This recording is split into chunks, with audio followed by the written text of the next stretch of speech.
Welcome to the Perspectives Podcast. Josue here, as you guys probably already know by now. I'm a fellow believer, like maybe not everybody that listens is a believer. I need to stop saying that. Well, I'm a Christian. I believe in Jesus Christ. We love you, God. I'm from the Democratic Republic of Congo. I attended the Oral Roberts University, and I live in Texas now, the great state of Texas. Sometimes a country, other times a nation, but who's counting? And joining me today, we have the very own Mr. Chase Brown. He is a native of Texas, attended University of North Texas. He's an aspiring philanthropic creative, and it's 2021. This is the year we figure out what's up with the long walks on the beach. Chase, how you doing, man? Yeah, doing good, man. It's funny. It's been a couple weeks, so it took you a little bit to remember the normal intro. Yeah, it was a little bit. It was a little rusty. It was good though. You got it off. Yeah, man, doing well. 2021 has been an interesting but also exciting year.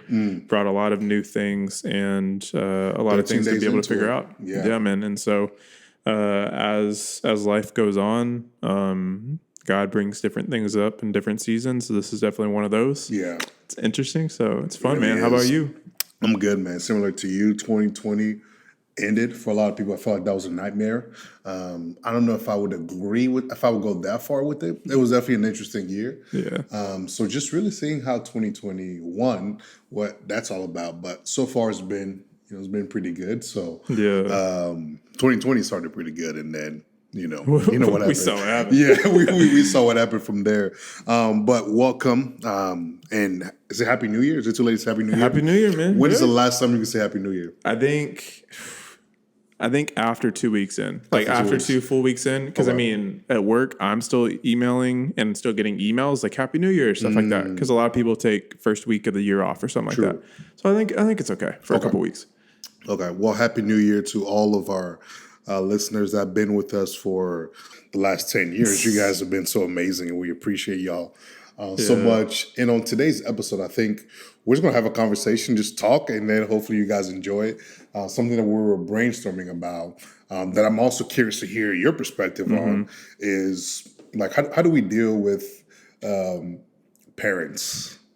I thought it was an interesting conversation because we're at that point in our lives where we've kind of transitioned from where they were, all over everything that you did, all of your decisions, to where we are now. It's like, okay, I want input, but I don't want you to run my life in an aspect. Does that make sense? Well, and it's funny because we've kind of seen over the last week or so with having the house. Oh, I guess bringing it up because first podcast 2021. Yeah. Have a house now. We have a house now. So that's where we're recording from. Yeah. First podcast from the townhome. Man. And so it's been interesting as we've been moving in here and kind of figuring out everything. Shout out to our roommate, Josiah. Yeah, shout out to him. He walked in earlier during our podcast. So that was cool. We'll have him on soon. Yeah. But yeah, we've kind of seen during this as parents naturally help whenever you're moving and stuff like that. Y'all have seen me kind of interact with my parents, stuff like that. Obviously at the Congo dinner, saw you interact with your parents. And yeah, it's interesting as you go through young adulthood, through your 20s into your 30s, and go to different times, whether it's dating, whether it's marriage, having a first kid, or being single into your late 20s. It's interesting to see the role of parents and how it evolves. And well, we're going to probably talk about, how to create healthy boundaries and what it looks like from different cultures and things like that. Yeah, I mean, even just to bring up that point, I don't know how many speeches I got from my parents. So since let's go into a little bit into the Congolese culture. Yeah. Our cultures, if I could summarize it from what I've seen and what I've heard from others, we typically stay with the family until you get married. Okay. I'm sure certain land cultures can, attest to that as well. Yeah. It's usually Americans when you're 18, 17, you're kind of out the house. Go off to college, Yeah, go off to college and you're out the house. And so I remember, I'm 28 right now, if you guys didn't know. But I was letting my parents know, hey, I'm moving in with Chase and want to have another roommate. And they were asking me all these questions. I'm like,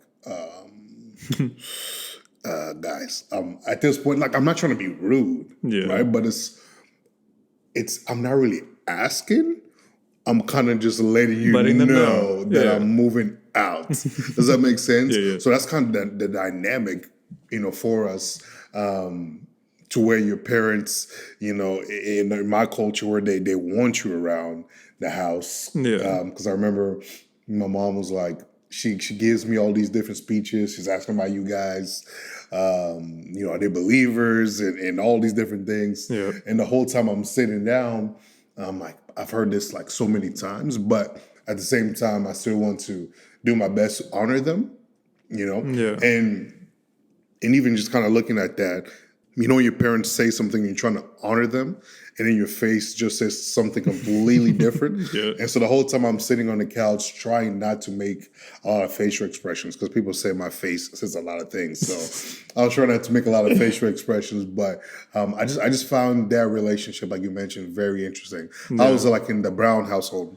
Yeah, it's interesting because obviously with us just being different culturally than your family, it's a little bit different. And my parents, I think it's a lot of once you demonstrate trust and trustworthiness, then from there they just kind of let you run loose. It's something where I can just say, like, just through God's grace, that through high school, through college, everything like that, I wasn't. Me and my sister both weren't really getting into crazy stuff. Yeah. And so from a young age, we had a pretty long leash on different things. And obviously in high school, there'd be like times where my mom was just like, oh, be home by midnight or 1 or something. And then me pushing the boundaries a little bit was like, okay. And then I actually came home by like 2 or something like that after a football game, just hanging out with friends. But still from there, basically, my mom knew that, okay, even if he pushes those agreed upon boundaries a little bit, we have that trust to know he's not doing stupid stuff. And so I think pretty much with them, it's kind of been that way, throughout college and through everything. And with living with my buddy Nick over the last couple of years, it's been something where things have evolved to the point of, okay, now that I'm a young adult, have a job, somewhat self-sustaining, they're still generous and help out with different things. But the role there is really more of like hey, I'm going to come to you whenever I want advice, need advice, or things like that. And so you could kind of say that I don't know if right is the word, but the right that they have to kind of come in and, I don't even want to say force things, but just kind of be highly suggest things. And then from there, you follow that. It's an interesting and kind of obscure line throughout the 20s. Yeah. And there's certain reasons why, and factors into how much say they have into things, like whether you're living at their house after college, whether they're paying for your college, whether they're still paying for different things. The more that they're paying for, the more say they probably have. Right. But yeah, and it's interesting. They're really cool. And I mean, as you saw, as we've been moving in, they just kind of defer to me to a lot of things now in terms of how they interact with me in my life and my autonomy, I guess, in a way. And for us, it's interesting because like our family culture is something that I'm trying to grow a little bit more of is, whatever's in the family, we keep in the family. Right. Something, never thought I'd mention this on a podcast. It's interesting. Something that I have grown to really love over the last few months is the Godfather trilogy. And those movies. And so basically, I would love for my family, in terms of family roles, like to extended family, kind of to operate on the positive ways that the Corleone family does, in terms of respect, in terms of loyalty, in terms of everything like that. And so in terms of, this townhome now, like I want it to be something for the family. I want us to kind of collectively own it in a way, instead of it being just Chase's, but it being the family's. And so then from there, just I think with the more generosity within the family that there is, just the stronger that we grow. Yeah. And I think that can only happen if the family and my parents really let me and my sister kind of go off on our own and fly using our own wings rather than trying to keep us in the coop. because then from there we can really grow into everything that God's made us to be in a way. Yeah. So, Well, I have a confession. Maybe we might edit this part out, but I've never seen any of the Godfathers. I had a feeling. Yeah, I heard they're really long. I know the lines from the Godfather movies, but I've actually never watched Give me one. any of them. Is the say hi to my little friend? That's the line, right? No, that's Scarface, man. Oh man. Okay. I'll give you one. I'll give you one. Keep your friends closer, your enemies closer. I don't know. I've never heard that one. I thought it was a Bible verse. Bull I'm joking. That's not a Bible verse. I was joking. Yeah. Okay. I've never seen the Godfather. We'll fix that. I've never seen Scarface either. Yeah, It's tragic. I'll say it. I've only seen Scarface a couple times. Okay, but times, yeah. Godfather, there's no excuse. Yeah. And I'll just say Josiah hasn't seen it either, so we'll make it happen. But yeah, it's interesting, and so kind of a question that I'll throw your way is because Joel, our buddy that we're going to have on here soon, who's from Uganda, his family and stance towards living with your parents until you get married is the same thing, just a sort of custom. And so from there, what do you think are some of the benefits for that specifically in terms of staying with the parents until you get married? Yeah. And what are some of maybe the principles that shows that maybe us as Americans can kind of learn from that custom in Congo culture? Yeah, I mean, I think when you look at it, that's a great question. When we look at it from that point of view, that vantage point, I think there's that aspect of because we, the African cultures, a lot of it is about respect in an aspect, right? It's here in America where you hear like respect is earned, not given. Over there is like respect is expected. Yeah, given, type of not situation. Earned, yeah. Or given and earned. I don't know. Right. Yeah, it could be both, but it's definitely the respect has to be there. Yeah. So, but living with your parents at a certain age, it's like they're still, they are, parents at this age, they make suggestions, right? Yeah. But it's easy to look at them like, I don't really have to do that type of deal, right? But then at the same time, it's like, okay, but I was raised to, respect my elders, and who is at the top of that is definitely your parents. Mm-hmm. So yeah, sure, maybe I don't want to do something, but as a way to honor them and respect them, let me go ahead and do that. So you definitely see that at play, right? That emphasis on respecting them, right? Because I could be in the room, hanging out, doing whatever I'm doing. My dad calls me for something in my mind. When I actually do it, I'm like, really, this is it? But I still gotta go, because that's just kind of how we grew up doing things. You still go and meet those needs, because then what happens is, because my parents they're older, right? My parents are older. And so they're at that age where things kind of shift to where as children, you kind of start taking care of your parents. You're looking out for them and different things like that. So I feel like that is going to come, sometime soon in the future. So it really gave me an opportunity to be able to serve them, even though I didn't always do it with a joyful heart in a sense, right? Yeah. Like I might be in the middle of something, I get a call. I can't say I didn't go.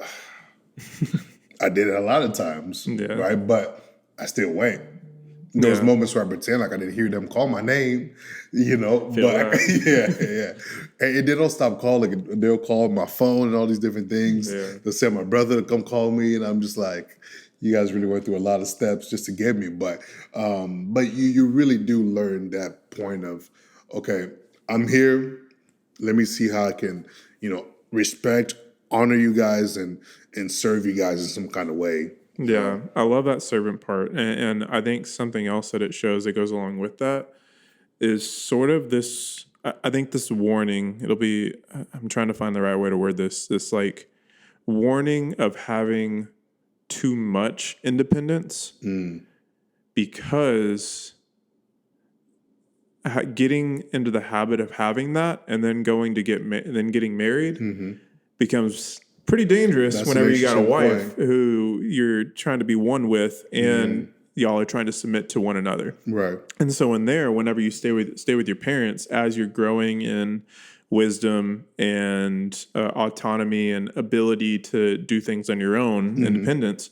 Still, with that, you have to take others into consideration in your daily actions and serve them in the place that you may want to not serve people the most, where you may want to rest the most, your house. And whenever you have a wife, whenever you have kids, like, guess what? Your house ain't just going to be a place where you can chill by yourself and where you don't have to think about anything. You could just turn things off, but it is a place where, okay, how can I make my wife, more comfortable, things like that, her thinking the same. And then obviously your kids as well, making sure they're safe, making sure they're growing and everything like that.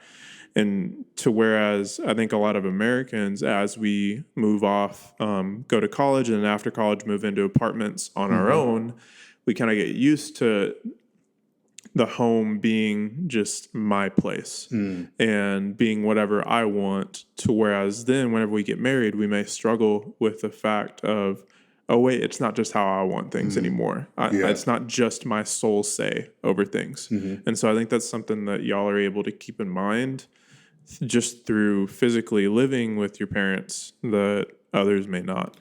Yeah, I mean, even along those points, why do you think in America there is that emphasis on independence? Because think about it, like, is it 25 when you can get your own insurance? Or not you can get your own insurance, but it goes down or something like that? Something like that. Yeah. 25 is when auto insurance goes down. 26 is whenever you get kicked off your parents' health insurance. Right. And that is a kick in the butt. Yeah. And 21, that's when usually you're able to, drink or whatever. But at 18, how many 18-year-olds do you know presently? Maybe two. So working in the church, I know a lot more now. Yeah. But I'm thinking about it. I'm like, at 18, being by yourself, how? I don't even know how we did it in college, bro. We made it through somehow, but I don't know. But yeah, I mean, I think in terms of the emphasis of it, I think one of the reasons is just showing that you can survive on your own. Because from there, which I think it's a valid thing to show, because if you aren't able to care for yourself and, survive on your own, then how are you going to take care of a wife and kids and stuff like that? And so it makes sense from that perspective. And then as well, I think there is something to, as we see in the story of Abraham, going away from your family on an adventure on your own to find who the Father is and find who he created you to be. There is something about that on going on an adventure, whether that's college, whether that's going to get a job, whether it's traveling around the world, whatever he leads you to during those 18 to 25 years. Right. And so I do think there is some value to going away from your family at that point. Yeah. And so, I mean, I think that just shows that kind of in both of the options, there are things to gain and things to sacrifice. And that not everything is 100% good or 100% bad. There's that nuance in there, like kind of what we were talking about a little bit earlier. Yeah. And so, I don't know. I think it's interesting, and I think probably where the line, for some people it's more good than bad. For some people it's more bad than good. Kind of depends on personality and situation and who they are, what their childhood was like, and where their maturity is at that time. Yeah. Because I always think about those kids right out of high school. They got their own apartment, they're working at a fast food place. Now that I look back, I'm like, how in the world did you guys survive? Yeah. Like, in my mind, it doesn't make sense. To this day, I don't know how they did it. I mean, I'll be vulnerable. I mean, through college, my parents still did a lot for me, whether it's paying for where I was living up in Denton or different things like that. And it really isn't until now where I'm just like, crap. So I got to do rent, and I got to do utilities, and I got to buy a couch. And I'm like, I don't even know how to plug in a fridge. Yeah. It just took me an hour to set up internet. Yeah. After the installation guy came out here earlier today. Yeah. I'm just like, what? I'm also going to be vulnerable, guys. I've never bought a bed before. I never knew how expensive beds were. Yeah. I feel like everywhere I went, there was always a bed there. Yeah. And in my mind, I never really cared how much it cost. Like, it was just a bed there. But going through that process of trying to move in and buying a bed, I'm like, oh, these things are expensive. Yeah. You know? It's interesting. So Yeah. something I want to get your thought on that I've talked with a couple friends who had controlling parents and had gotten married. What do you think is the balance of whether you're single or whether you're married? Because I think your allegiances to those at those different seasons are different, but still can have some similarities with this question is, what do you think is kind of this line of like honoring your parents, but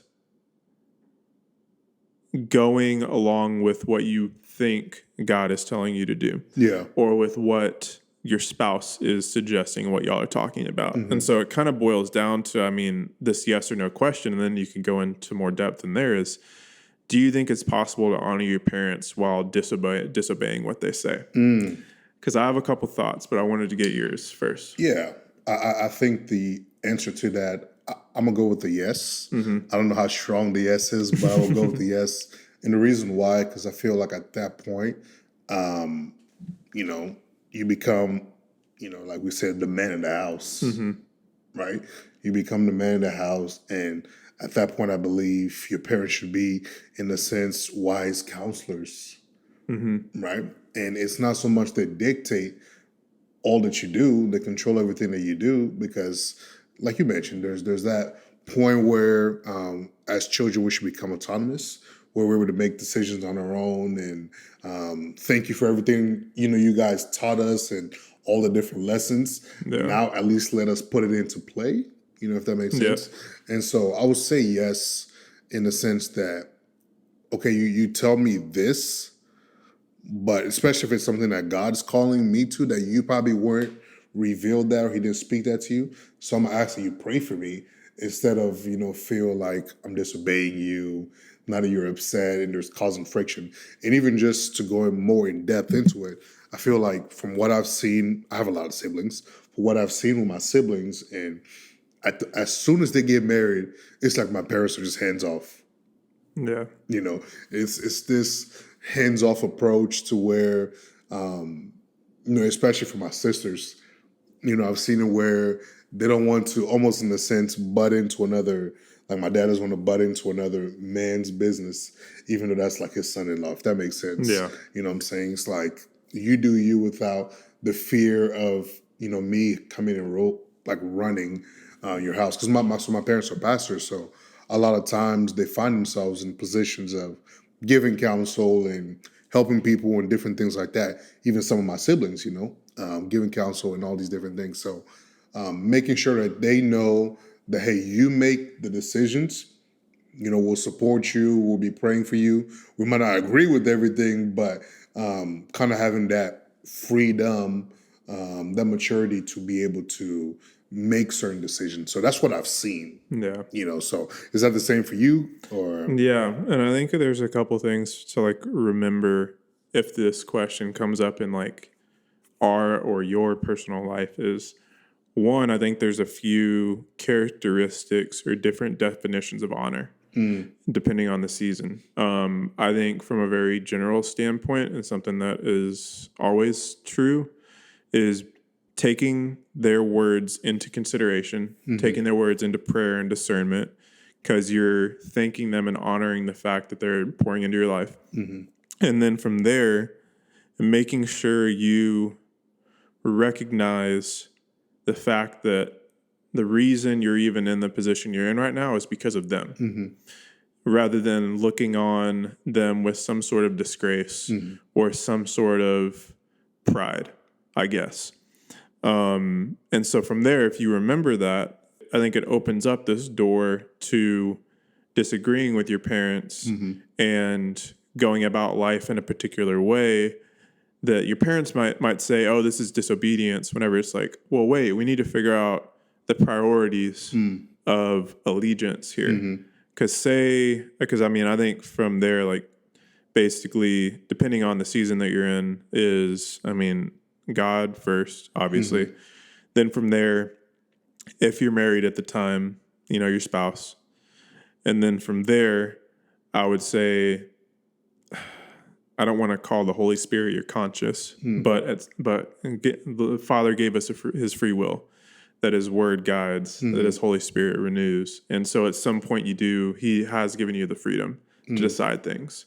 And so from there, deciding, okay, what is the best thing to pursue? Like, it may not be best for you right now. You may have to sacrifice different things for the long term, but basically making sure that you're able to continue on, and then kind of your parents from there. Yeah. And so it's something that, if your spouse is kind of like, hey, I think we should do this, that's in conflict with your parents' thoughts.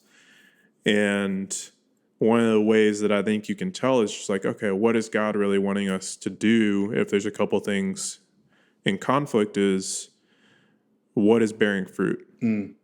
And if you don't go with your parents' suggestion on something or what they command you to do, then at that point, once you do that, reflect and be like, okay, was I bearing fruit during this? And from there, God gives us grace to be able to look back and be like, all right, you effed up there. Yeah. Like, let's not do that again. Maybe take your parents' words in a little bit more consideration next time. Or if you do bear fruit, just like, okay, I think we did something good, and I'm not going to rub this in my parents' face. I'll let them know that, hey, I think this worked out. Like, if you want to take this into consideration for the suggestions you give, but I'm still more than welcome to any thoughts that you have. Yeah. And so I think in conversations I've had with young married friends that are still trying to figure things out, and that their parents still feel like they have a lot of control over their lives, those are a couple things that I've encouraged them with. That's been really good and really interesting. And I mean, even with us, with perspectives, like, my parents are on the board, and they have a say in how the nonprofit runs. And there's been disagreements that we've had on different things to prioritize or different things to do. And so from there, I mean, I'll be vulnerable and say I struggle with pride in this, in terms of being like, anything perspectives, it's like, nah, this is me. Yeah, I got this. Yeah, like, I got this, and so I struggle with it. But yeah, and so even in business, it's something to kind of think about. And yeah, I don't know. It's an interesting conversation. And even to something that you said really stood out to me. So there's a verse in Hebrews that talks about, where God is telling us that, chasten? Is that the right word? Something like that. Yeah. He chastens his children, And here, let me just read it so it can make sense. Sorry if I can't pronounce this. Because I don't know if it's chastens or chastains. I'm not sure. Yeah, I have no idea how to pronounce it. It says, my son, do not despise the chastening of the Lord, nor be discouraged when you are rebuked by him. For whom the Lord loves, he chastens and scourges every son whom he receives. If you endure chastening, God deals with you as with sons. For what son is there whom a father does not chasten? But if you are without chastening, of which all have become partakers, then you are illegitimate and not sons. Furthermore, we have had human fathers who corrected us, and we paid them respect. That's the point where I wanted to focus. Yeah. And I was thinking about that verse because all of our family backgrounds, the people listening, yours and I's, look so much different. The way our parents decided to parent us, they did it in a way that was best from what their past experiences and what they come to understand as parenting. It's not I think one of the best things that I heard from a parent was she was telling me how she has a couple kids, and we were talking, and she told me with one of her daughters, who's older, a teenager now, she'll sit them down. She was like, listen, I don't have this parenting thing figured out, right? I've never been this age before. You've never been this age before. I've never parented adolescent before. You've never had to relate to your parents at this age before. So how do we, how do we do this together? Because there's so much, because you start speaking about families and things like that. And for different people, that's a lot of different triggers. you know, and I remember hearing her say that, and I was like, man, that's such a humble approach because she's Congolese like I am, and we the kids whenever we speak, we never really got that feeling from our parents. We didn't you don't really have we didn't really have I know I'm speaking generally, but I didn't, from the conversation that I had, I didn't feel like we had disagreements with our parents either. Why? Because they were always right, type of Yeah. deal, right? So whenever you were talking and you said perspectives and having some disagreements, I was like, disagreements? What you mean disagreements, right? And I think that's also another thing that really plays a huge part in us as we grow up. It's like I never disagreed with my parents verbally. I might Yeah. have did it internally, but not verbally, because to me it's like, is that still honoring them if I'm like, yo, you kind of wrong? Even though there were moments where they clearly were wrong, because nobody's 100% right. They're doing their best, right? But it's just one of those things. Not you mentioned. I'm thinking about. I'm like, yo, I never disagreed with them verbally. I might be like, no, I don't. I don't think that's right or whatever, but not to a point where we're having this like back and forth. I'm usually just kind of quiet. I'm like, okay, sure. That's Yeah. kind of the approach I would take a lot Well, of times. and it's interesting because I know in Jewish families, it might be a small sect of Jewish families or maybe all Jewish families. I'm not sure, but I know in some styles of Jewish families that essentially like dinner time or just like table debates is a frequent thing amongst both your siblings, but then also kids with their parents of just rationalizing different things and discussing different things. And that's how some people who've studied like why are Ashkenazi Jews, that's the group, why are Ashkenazi Jews like so much higher on the IQ scale than almost any other group? Like this doesn't make sense. And one of the reasons is culturally, they from a very young age debate a good amount and rationalize things and use and develop their brain in ways that other kids don't. And their parents at that time are really sharpening the tools that they Right. have that God's given them to rationalize and to be fruitful in life and to be successful. And so I think there is a benefit both to just obeying your parents Right. and having that unwavering trust. And then there's also a benefit to, from a young age, your parents letting you think through things a little bit Yeah. and practice doing that. Because one of the things which is true for both children and nursing home individuals is don't do for them what they can do on their own. It's a big thing because for people who are living in nursing homes, from there, basically, they can essentially lose the ability to do something if you keep doing it for them. Right. To whereas if you let them keep doing it on their own, they have more longevity. And for kids, basically, if you keep doing things that they can do for so long, you delay their development. And a lot of development in kids is kind of like compound interest, where the earlier they learn something, the more gain that they have Right. going forward. And so a little, I guess, parenting tip for Yeah. all of us. Yeah, for all of us, right? Never thought I'd say that. Yeah, no, I mean, and no, that was a great point. And let me just clarify, I'm not saying that you were saying that, but I'm not saying that you weren't able to make your own decisions or anything like that. Yeah. I think the word I'll probably use is whenever discussing certain things, it's almost like the approach that as a parent they should be right. Does that make Yeah, yeah, sense? Like I'm your parent, I kind of know better, Yeah, type yeah. of deal. And then sometimes you know when you're like in middle school and you just feel like you figured out the world, and your parents are telling you otherwise, you're like, I don't think so.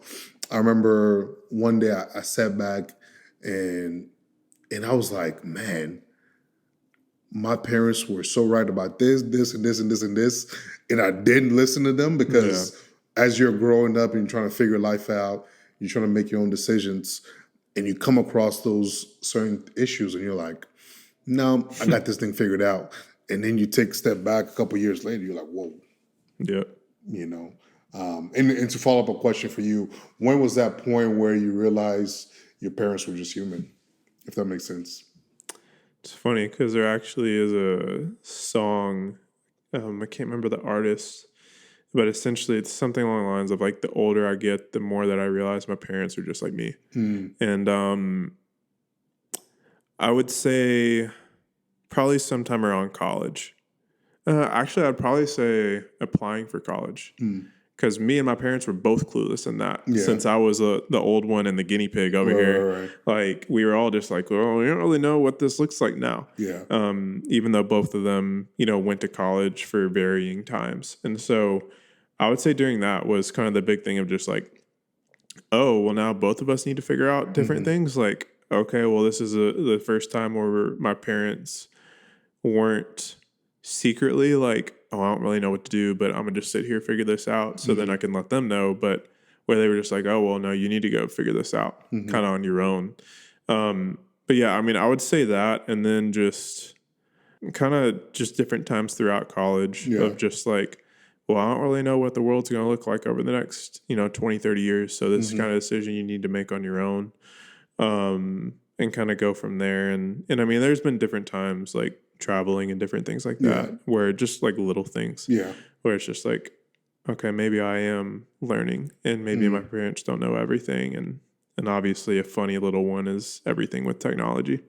Oh, like as your parents get older, we could you gotta teach literally them. do a whole podcast on how many times I've had to go do something with technology. So there's this, it's not even an inside joke, but it's this thing my parents do. And I've talked to my other friends that are African as well. And it seems that their parents do it as well, technology. It's this thing where, let's say the TV is not working properly just because they have it on the wrong channel, whatever the situation might be, computer, something's wrong with it. So I'll come there, fix the computer, I'll fix the phone, whatever I need to fix, fix. And they're taken back by it. It's like this big miraculous thing. They're like, wow. And the word that they always use is, this is why we sent you to college, right? So you can come back with this knowledge of technology or just having wisdom about everything. Man, I've heard that line so many times. Like it could be something as simple as, why isn't this my password not working right? And you fix it for them, and it's like, man, you're an engineer. You're like, no, I'm not.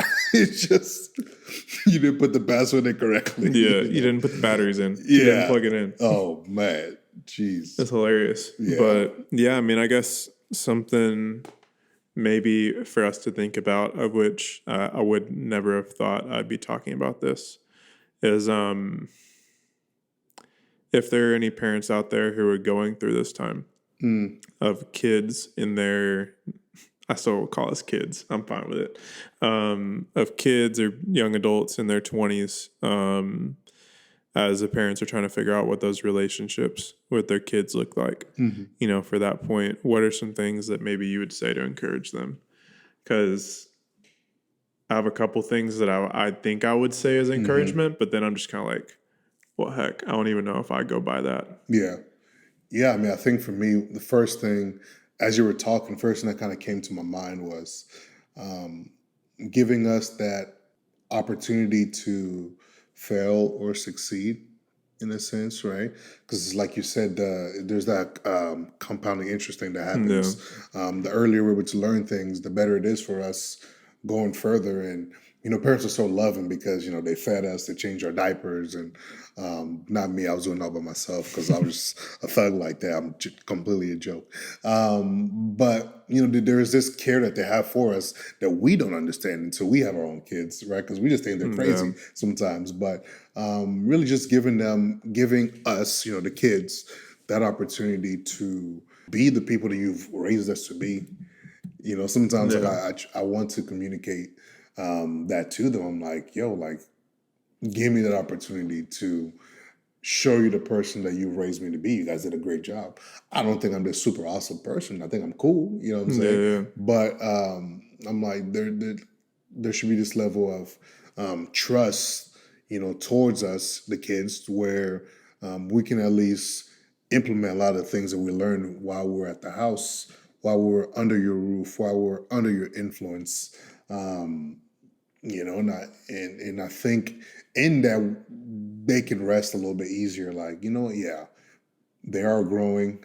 This is that opportunity for them to learn to make mistakes and all those things because, I mean, man, if we're kept on the training wheel, we're never going to learn how to ride properly, right? So, Yeah. yeah.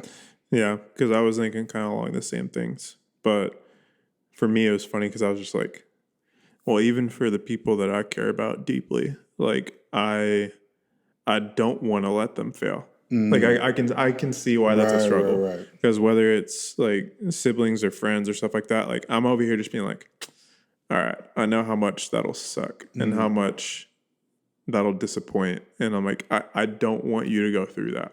I don't want you to go down that path. But at the same time, like maybe it is something that we have to keep in mind that it's just like, all right, well, the Father knew like all this bull crap would happen with the fall, yet he deemed it worthy enough to have there be something rather than nothing. He deemed the good that would come in life and us being in heaven, like being able to worship him for eternity, worthy enough to go through all the suffering and all the bull crap that was going to happen. And I think that's something that is uniquely on mothers that I think we can see through just kind of Mary being in the Bible and her symbolizing is just like one of the burdens of bearing a child is the fact that you're bringing them into this life that is tough and that like you're the primary person that's going to bring them into this, and that a lot of times mothers can take on that crap, all of this is my fault if my kid goes through one bad thing. And so from there then they try to be overprotective and not have one of those bad things happen. Whenever it's just like, you know what, even though this may be a little pessimistic to say, but I mean it's unavoidable. It's inevitable that suffering and stuff like that's going to happen. And so, yeah, I mean, as a parent, I think the biggest thing is just accepting that fact and trusting that Romans 8 is true and saying that everything is going to be used for good at the end. Well, let me ask you two questions then. In light of what you just answered, first question, do you feel parents are burdened a lot more than they express when it comes to their children, and especially the ones that are, away from their home? And then the second question is on a lighter note, what kind of parent do you think you're going to be? It's funny because I know the answer to the first question is yes. Because I was stubborn whenever I was in high school, where whenever I'd go on mission trips every summer, I'd tell my mom, like, hey, I'm going to go on this, and I know you're going to want me to call you, but I'm not going to call you because I want you to get used to, like, the fact that I'm going to be going off on adventures that are going to be crazy, where I might not have cell phone service, and even in college, where I might be busy, to where I can't talk to you within 7 days or something like that. Looking back, that was pretty strong, or I don't even know what the proper word would be. But in doing that to my mom, I still just know, like, I mean, she said so many times, she's like, oh, well, even if you're gone off at college, or even if you're like this or that, like, I'm still up at night, like thinking like, okay, what's going on with Chase? Stuff like that. So, I mean, it's a burden that all parents carry. And that I think to different degrees you carry in other friendships, relationships, things like that. In terms of the type of parent I'm going to be, it's actually interesting because I think I shared this on the Alps podcast episode 8 or 9 when we talked about the Alps trip, of like, this is one of the memories that I'll forever have of that trip, is like God reminding me of how much I want to be a father. And that in this whole pursuit of perspectives in young adulthood and having the full-time job and just all this stuff, like I had lost that and other like relationship stuff as well. And so I'll definitely be one where like, just hugging my kids, and I think physical touch is going to be a big thing. And that taking them on trips like I did whenever I was young is going to be a big thing, even if even if they're not going to be old enough to remember it or anything like that. I want them, which is the same with my wife, thinking about it. I'll want them to be integrated in every area of life. So I want everyone in perspectives to know who they are and for them to know who everyone in perspectives is. And if I have a full-time job at that time, same thing. All the friends, same thing. Like I want them to be involved in everything so that they can see who I am in all these different situations, so they know who I genuinely am. Right. Rather than potentially like the character or act of father that I could be tempted to put on. Right. And stuff like that. Because as much as we want to be the same person in different friend groups, we're just kind of not. And you play different roles in those friend groups and different parts of your personality come out in that. And so the more that either your spouse or your kids can see you interacting in all those environments, the more they genuinely know who you are. And so I think the more they can play on those different parts. Yeah. So Yeah, I mean, what about you? Oh, man, I don't think I've ever really thought about. Well, no, I have. Never mind. But there's something to be said about being able to balance being a parent as well as a friend. I don't know the proper way of doing that, but I think I want to find a way to be able to do that, right? And I love the point that you made about just being able to expose them to different people so they kind of see you in various ways. Really, I think for me, since family is such a big deal, figuring out ways, because I'm kind of interested to see, man, what if some of my kids don't have the personality like I do? They're probably a lot more reserved and, what's the word people love using, introverted. If that's the case, it's like, I don't want to be too much to where it's like, my dad never draining stops my talking. energy. Yeah. I hate you, Dad. Go to my room. I think that would be an interesting thing. But man, similar to you, man. Even when I was young, I don't know why I thought about it. Even when I was young, I always wanted to adopt. Like I couldn't afford to, help anybody, right? But I've always kind of had a heart for adoption. I feel like the Lord gave me actually. Little, like, teaser is not the right word, a little into my life. The last time I feel like I really cried was watching, I don't know if you heard the movie Instant Family. No. It's a Mark Wahlberg's, like the one where they adopt the 3 kids that are orphans, they bring them into their house. And Are you sure that's not Despicable Me? it was definitely basically the same thing. The same thing, the same concept, pretty much. This mess and Despicable Me. Wow.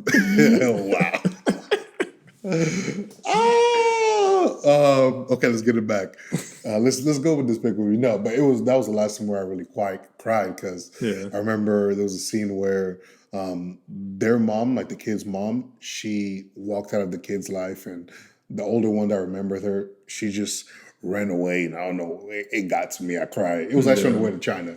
Oh goodness, that's hilarious. Yeah, I'm glad it was dark in there because the tears were coming down. People would have seen me.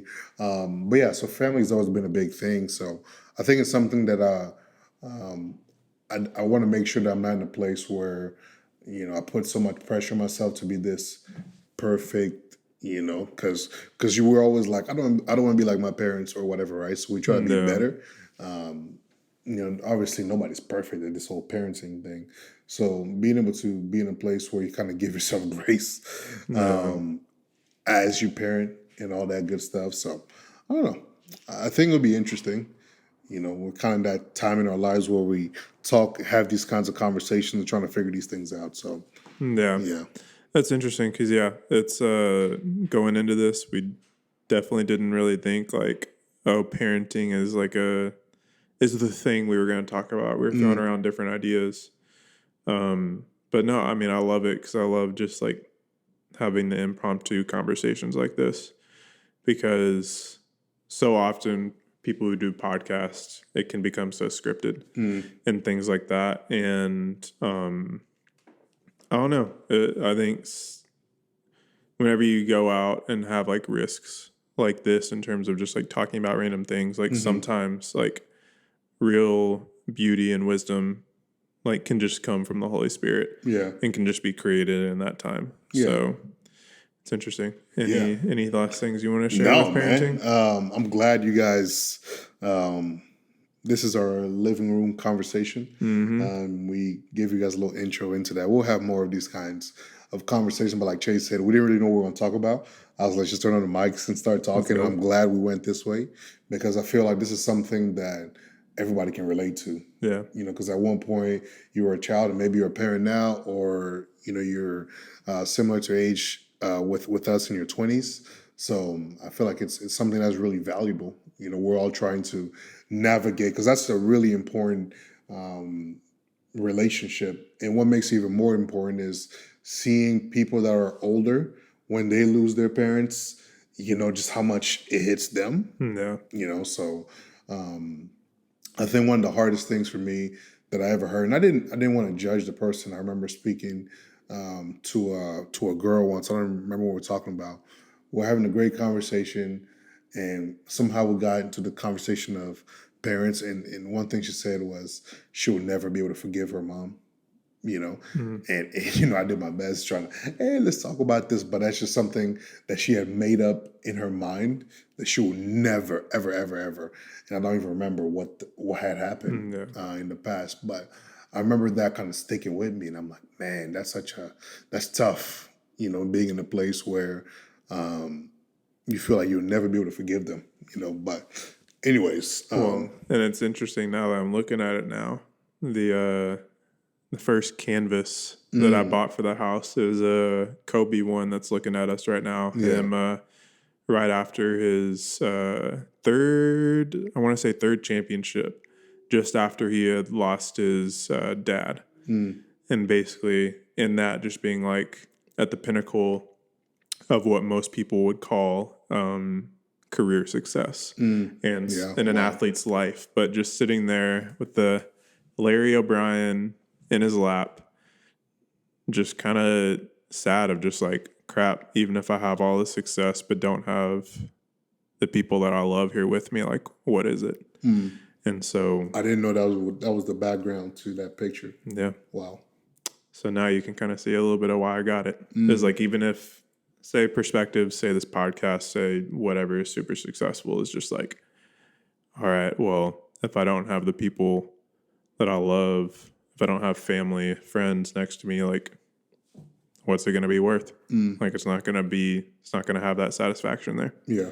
And so it's interesting. But yeah, I mean, I'm just happy that through this, we were able to, which I think is something that we want to do in 2021 a little bit more, is just kind of share things that are going on in our lives, and thinking that, if anyone out there relates to it, that it'll be able to be something just thought-provoking or encouraging or inspiring. And then from there, just how these random topics just kind of intersect with, what the podcast is about, whether it's travel, whether it's business, whether it's young adulthood, whether it's cultural differences, things like that. Being able to dive into those different areas relating to these topics and just grow from that. So, yeah, man, 2021. I will be praying, that it goes well for us, and then also praying that it goes well for you guys. This has been, it's been an honor for us to be on this platform. It's not something we take lightly, and the fact that you guys continue to listen and yeah, so I mean, we love you guys. We hope to be able to meet more of you guys, at some point in our lives. But it's the beginning of the year. It's only right that, we get a little sentimental and, before all the great conversations and topics we get into this year. So yeah, we got some exciting stuff coming up. Hopefully, you'll be able to kind of see us as we start to record these here soon. Wink, yeah. Just got to get the house a little bit more set up and get ready for that. But hopefully that'll be coming soon. And then some exciting guests coming through the DFW, or us going out to LA, Atlanta, and some other places. So we'll see. But yeah, y'all, thank y'all so much for tuning in. Oh, actually, sorry, one more thing before you do this year, I want to encourage those of you that are listening, if you think there's somebody interesting that we should get in touch with, and you can help us out with that, I think that would be very interesting. So I just want to throw it out there. If someone can make that happen, just do it. I love it. I think I that'd be love great. it. We'll put something up on our social media. Yeah. So that if y'all want to do that, we'd love it. We'd love for y'all to come alongside us and do it. So yeah, thank y'all so much for tuning in. If you like today's episode, please like, comment, share, subscribe, everything like that. If you want to support Perspectives and the work that we're doing, the outreaches, all of that is still going on. You go to our website that's in the description below. You can go support us as well. You can support the podcast and everything we're doing through this. But yeah, y'all, until next time, much love and God bless.